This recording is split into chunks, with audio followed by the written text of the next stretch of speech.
Imagine perder tudo, absolutamente tudo, em um único dia. Seus bens, sua saúde e o mais impensável, seus próprios filhos. Não por escolha, não por erro, mas porque o céu permitiu. Essa é a história real de um homem justo que enfrentou a pior dor que um ser humano pode suportar. A dor que não se explica, a dor que arranca a alma, a dor de sepultar os próprios filhos sem entender o porquê.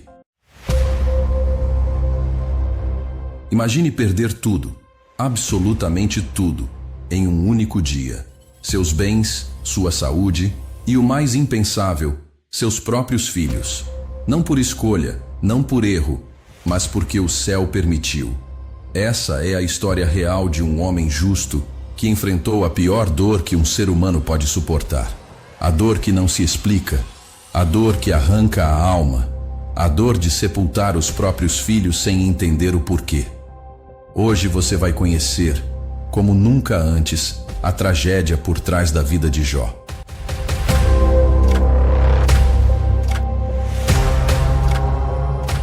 Não é apenas uma história bíblica, é um grito de desespero, um silêncio de fé e uma lição eterna de superação. Uma história que, mesmo em tempos de lamento, nos ensina sobre a força que o ser humano pode ter quando encontra o único alicerce capaz de sustentá-lo: a fé. Jó era um homem íntegro, reto, temente a Deus. Vivia em Uz, uma terra próspera, e era o mais rico de todos do Oriente. Ele tinha 7 filhos e 3 filhas, 10 vidas que iluminavam sua casa com riso, festa e harmonia. Seus dias eram plenos, seus campos produziam, seus rebanhos cresciam, mas acima de tudo, Jó era um pai presente. Ele orava por seus filhos todos os dias, chegava a oferecer sacrifícios ao amanhecer, temendo que em seus corações tivessem ofendido a Deus. Mas o que Jó não sabia era que, nos bastidores do céu, algo acontecia. Uma conversa inesperada, um desafio silencioso entre o Criador e a criatura caída. Satanás e Deus mencionou o nome de Jó. «Viste o meu servo Jó?» disse o Senhor. «Homem íntegro, temente a Deus, que se desvia do mal». E o inimigo retrucou: «É por nada que Jó teme a Deus. Toca em tudo o que ele tem, e verás». Foi assim que começou o teste mais cruel da história sagrada. Um teste que não envolvia apenas fé, mas perda, sangue, luto e o mais duro de tudo, a falta de compreensão. Num único dia, a vida de Jó virou cinzas.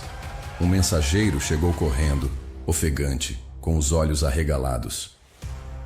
Os sabeus atacaram, levaram o gado, mataram os servos. Só eu escapei. Antes que Jó pudesse reagir, outro chegou. Fogo caiu do céu, que consumiu as ovelhas e os pastores. E outro. Os caldeus invadiram, levaram os camelos e mataram seus homens. Mas nada disso doeu tanto quanto o quarto mensageiro. Teus filhos estavam comendo e bebendo vinho na casa do irmão mais velho, quando um vento poderoso veio do deserto, derrubou a casa, e todos morreram. Num piscar de olhos, 10 caixões, 10 sorrisos apagados, um pai ajoelhado entre os escombros, com as mãos tremendo de dor. Como explicar essa tragédia? Como seguir respirando depois disso? Jó rasgou suas roupas. Raspar a cabeça era símbolo de luto profundo. Ele caiu com o rosto no chão, mas o que ele fez a seguir, ninguém esperava. Nu saí do ventre de minha mãe, nu voltarei. O Senhor deu, o Senhor tomou. Bendito seja o nome do Senhor. Sim, ele adorou. No dia mais sombrio da sua vida, Jó adorou. E isso calou o inferno. Isso fez o céu silenciar. Porque mesmo entre os escombros, entre os caixões, entre as lágrimas, Jó não perdeu a fé. Jó não apenas perdeu os bens, não apenas perdeu os filhos. Agora, perderia também a saúde. Feridas brotaram da cabeça aos pés.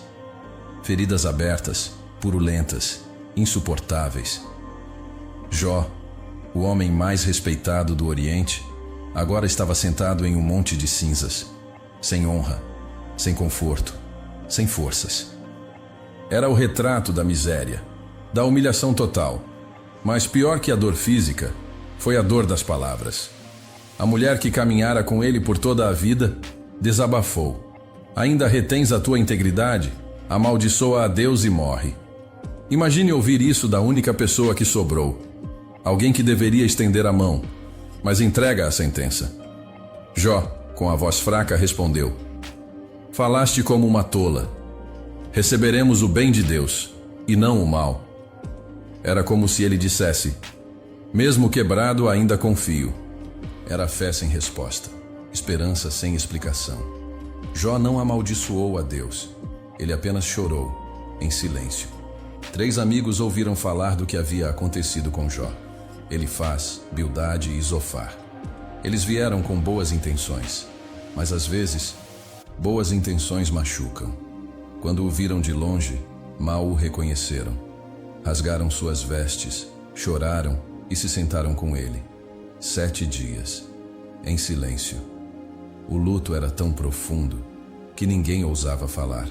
Mas quando quebraram o silêncio, foi como um punhal cravado na alma. Acusaram Jó, julgaram seu caráter, sugeriram que a tragédia era culpa dele, que havia pecado escondido, que Deus estava apenas sendo justo. Imagine, você perde tudo e é apontado como culpado da própria dor. Jó respondeu em lágrimas, questionou, desabafou. Não entendia o motivo de tanto sofrimento, mas ainda assim, preferiu o silêncio de Deus do que a injustiça dos homens. Na ausência de explicações, Jó aprendeu a confiar, mesmo sem entender. Ele não era perfeito, ele sentia dor. Ele lamentava, mas nunca virou as costas para o céu. E então veio o silêncio, um longo silêncio de Deus. Até que, do meio de um redemoinho, o Senhor respondeu: Onde estavas tu quando eu lançava os fundamentos da terra? Quem é este que obscurece o conselho com palavras sem conhecimento?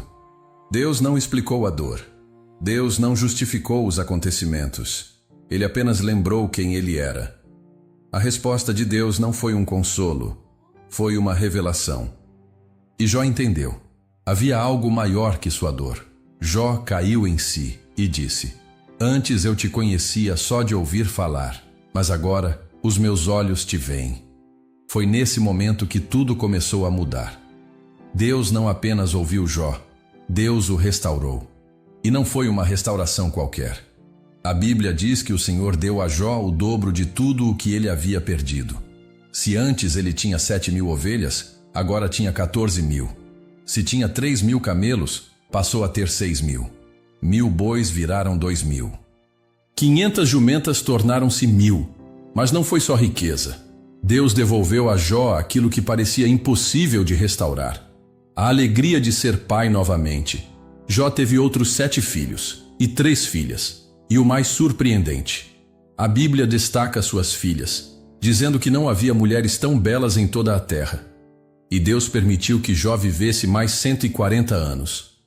O suficiente para ver seus filhos, seus netos, seus bisnetos, até a 4ª geração. Ele morreu velho e farto de dias. E os amigos que o acusaram? Deus não ficou indiferente às palavras injustas. O Senhor falou com Elifaz, um dos 3, e disse: Minha ira se acendeu contra ti e contra teus 2 amigos, porque não falastes de mim o que era reto, como o meu servo Jó. A instrução foi clara, que eles levassem sacrifícios e que Jó orasse por eles. Só assim seriam perdoados. E sabe o que Jó fez? Ele orou. Sim, Jó, o homem ferido, orou por quem o feriu. E foi exatamente nesse momento que Deus virou o cativeiro de Jó. Há poder no perdão. Há milagres escondidos atrás de atitudes que o mundo não compreende. A história de Jó não é apenas sobre perda. É sobre fé sem explicação. Sobre continuar de pé quando a vida te arrasta até o chão. Ele não sabia o que acontecia no céu. Não sabia que seu nome havia sido citado diante do trono de Deus. Ele apenas confiou. Hoje, milhares de anos depois, o nome de Jó ainda ecoa como símbolo de perseverança. Um lembrete de que o sofrimento pode durar uma noite, mas a alegria vem pela manhã. Se você está enfrentando perdas, dores ou silêncios, lembre-se, há um Deus que vê o que ninguém vê, que restaura o que o mundo declarou perdido e que honra aqueles que permanecem fiéis, mesmo entre as cinzas.